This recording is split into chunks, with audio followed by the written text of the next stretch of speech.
Alright, we're back again. We're at 34 and a half.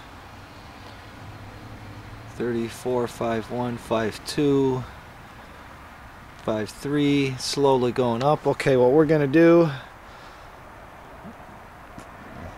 we got our second collector antenna coming down here, and we're gonna attach it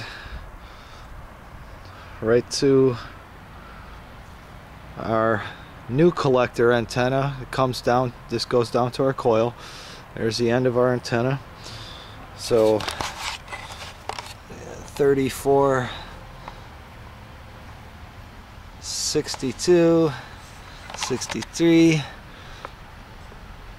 Okay, so we're going to take the end of our second antenna and we're going to clip it right up here where the wire's stripped. There we go. Now we have two antennas.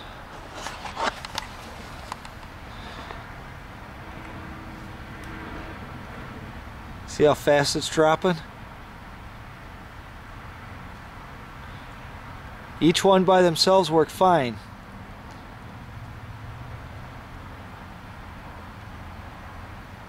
As soon as you attach another antenna on there, so we're going to take that off.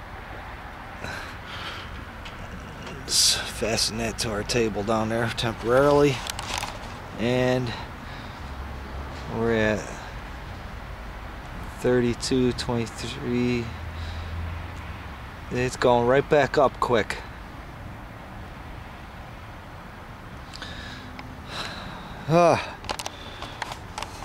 Okay, so this is getting aggravating. Day after day, not really coming up with any better results yet. I just keep telling myself, well, I just found another way not to do it, right? Anyhow, I'm getting ready to get rid of this circuit altogether. I think I gotta try it here with just one diode and one capacitor.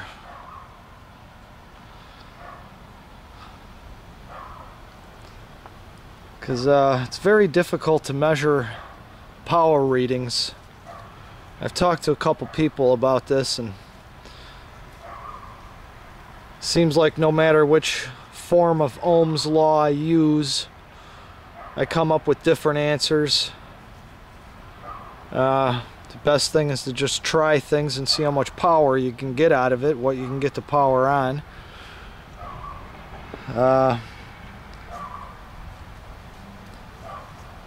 I keep wondering to myself with this circuit if it's taking away our energy.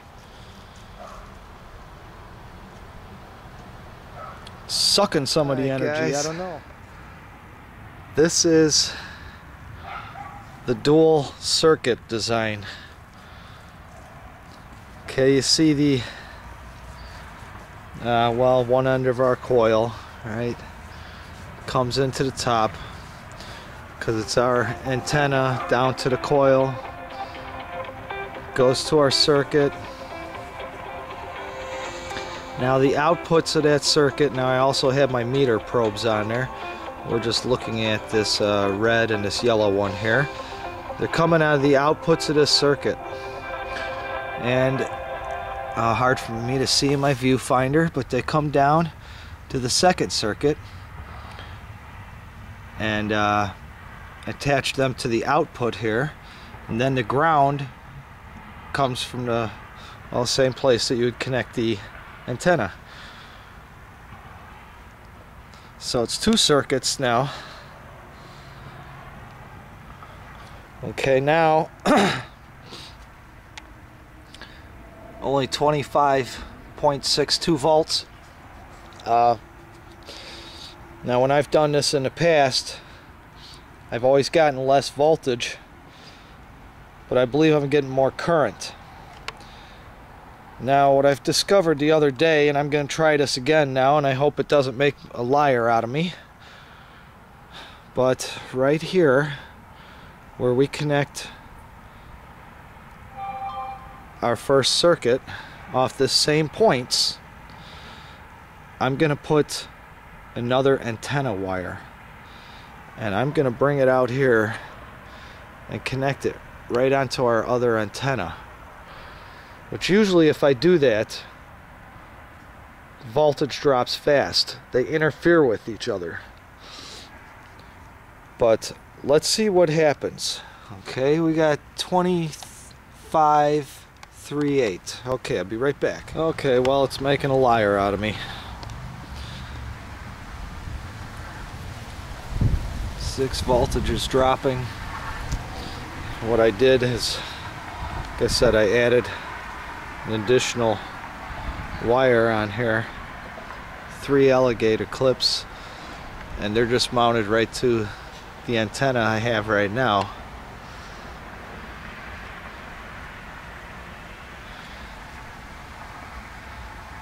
Didn't drop that much though, not like it normally does when you touch the antenna. See, I'm touching the antenna now. Yeah, it's dropping. Alright, now I take my hand off the antenna. And we're still, I don't know what the heck we're doing. Alright, so, wow, that worked the other day. It's not working for me now. Okay. Next. Well, alright guys. I'm going to be wrapping this project up here for the rest of the season here, the rest of the year here. Temperature's changing a lot. Getting cold really quick. We expect snow on the roof this week. This project's been getting pretty frustrating. So it's good that I need a little break. I'm going to move on to some other projects. Give me time to think about this and all the results we've had. I think the best results has been 49.2 volts so far, and that was with our original collector. So yeah, there's all sorts of things going on, all different adjustments. The height of your main coil, having your ground rod straight inside the coil and up against the side, adding a small extra coil to the other main coil, crossing the wires on the main coil, one of the wires on your main coil crossing over one of your probe wires from your meter wires. Oh my god. I was trying to power one of my calculators for a while, and then I stuck the battery back in it to try it again, and I realized I must have pulled a wire at some point inside my calculator. So maybe I was powering the calculator, it's just that something's wrong with it. And almost the same thing with my Joule Thief circuit. You know, I was working at one time, and then I'm like, alright, trying to get the LEDs alight, and couldn't do it. And then, you know, a week later, you know, I find out I connect a battery into my Joule Thief circuit, and the LED's still not lighting. And I'm like, oh man, alright, so you know, now the LED's okay, so now there's something wrong with the circuit, probably blew a transistor. So I have gotten sparks from this circuit many times, but anyhow, I'm just running out of time here. So I want to thank everybody for being with me, and this is always fun, and of course I'll come back to this project again. So that's it for now. We'll see you again soon with the next project.